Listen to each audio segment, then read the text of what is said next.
All right, guys. Topic of the day is cantankerous old men. Well, believe it or not, eventually you're going to get a bad draw.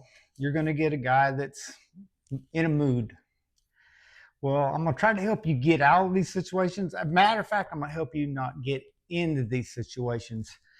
And I'm going to start off with a couple of stories. I fished the FLW Tour as a co angler back in 2012, 13, 14, somewhere in there. Well, I was on Chickamauga, and I'd had a really good day one. Like I've had 15, 16 pounds the first day. My second day draw was a guy that was probably one of the hottest anglers in America at the time. Went on to be a classic champion. Uh, he's just a stick, and I was excited to fish with him. And I'm not going to mention his name, but I'd gotten a boat with him, and little chit chat conversation. Didn't ask him what we're doing for the day. You're on Chickamauga in June, so you know you're pretty much going to be ledge fishing. So we made a run down lake, and as we were pulling up on the spot, I was leaning over, glancing at his unit, uh, electronics. But and I saw that we were pulling up off the river ledge and on a swing, and there was a hump. This hump was about the size of a Ford Pinto car. I mean, it was literally just a little hump. We pulled up there. He turned the boat sideways. He got up on the front deck, and he made a cast up there. Well, anyhow, I didn't want to cast up there, and I just looked at him, and I, in so many words, explained to him, "Come Monday morning, I go back to work. I have a job. This is your job. I don't want to cast up there and take food off your family's table."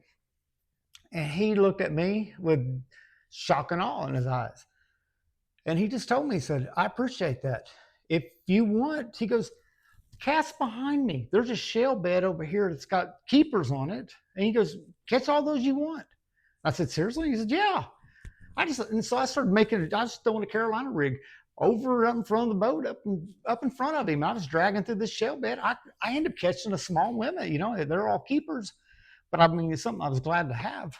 But anyhow, we went on and fished the rest of the day, different spots and all that. I was respecting his water, and he understood. I respected his water. And I think I came in that day. I know I had a big 5 pounder and a four and a bunch of keepers. And needless to say, he and I had a great day. We made the top 10, fished the third day. And fast forward, at the end of the third day, after everybody had weighed in, the guy that had drew him for the third day came up to me and says, "Hey, how did you catch fish behind him? He was such a jerk." And I said, "What do you mean he was a jerk? He was pleasant when I fished with him." He said, "Well, you know, the first spot he stops at that little hump," he goes, "we pull up there." He goes, "We both got up on the deck." He goes, "I made the cast from the back of the deck. He made a cast up from the front of the deck onto the hump." He goes, after I got my lure in, he turned the boat, put me out in the deep river edge." And I said, "He didn't tell you about the shell bed?" He said, "What shell bed?" There was a difference. I had a different approach coming into this, that I wanted to show him respect. He went into the day with being aggressive. I'm going to catch fish no matter what. And in the end, he didn't have a good day. Another story, uh, Andy Morgan. Everybody knows Andy Morgan, great top fisherman, pleasant guy to fish with. He's funny, funny guy. He was leading angler of the year on the pro side. And we were on Kentucky Lake last term of the year. And Andy, all he had to do was on day one was come in with a good sack of fish. And he's since the title $250 check or $250,000 check for him for angler of the year. And I drew him day one. So I got back to the hotel room. I called him and said, "Hey, Andy, this is your next day partner, Ken." And he said, "Hey, Ken, how you doing? Yeah, we're just doing this typical, ledge fishing and all that." And I said, "Well, Andy, I just want to let you know first and foremost, I will not be casting in on you. I I know you got angler of the year on the line here." I said, it's.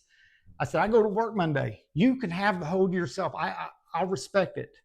And he goes, "You know what? I'll sleep lots better tonight just knowing you said that."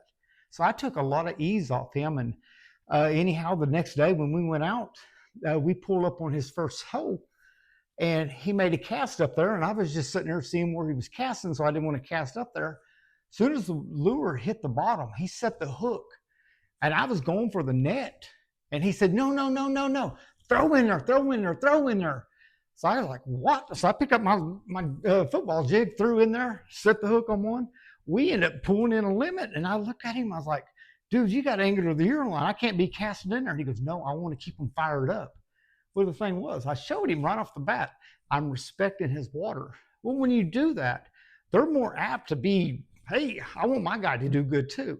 So always remember to respect your pro's water. It would have come back on you. It's always done it to me. I can say that I've only had a handful of guys in 30 years that's got out there that's turned out to be asses.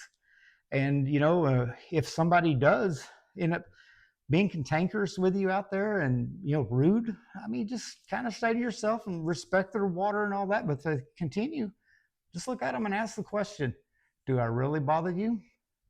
And it puts it back on them to answer you. Do they really bother you? Most of the time they just realize they're in a bad mood. You can't control how that person acts, but you can control your actions. So just always be pleasant to people, be respectful of their water, and just let them fish their stuff, and they'll usually be cool to you. Anyhow, check in with me next week.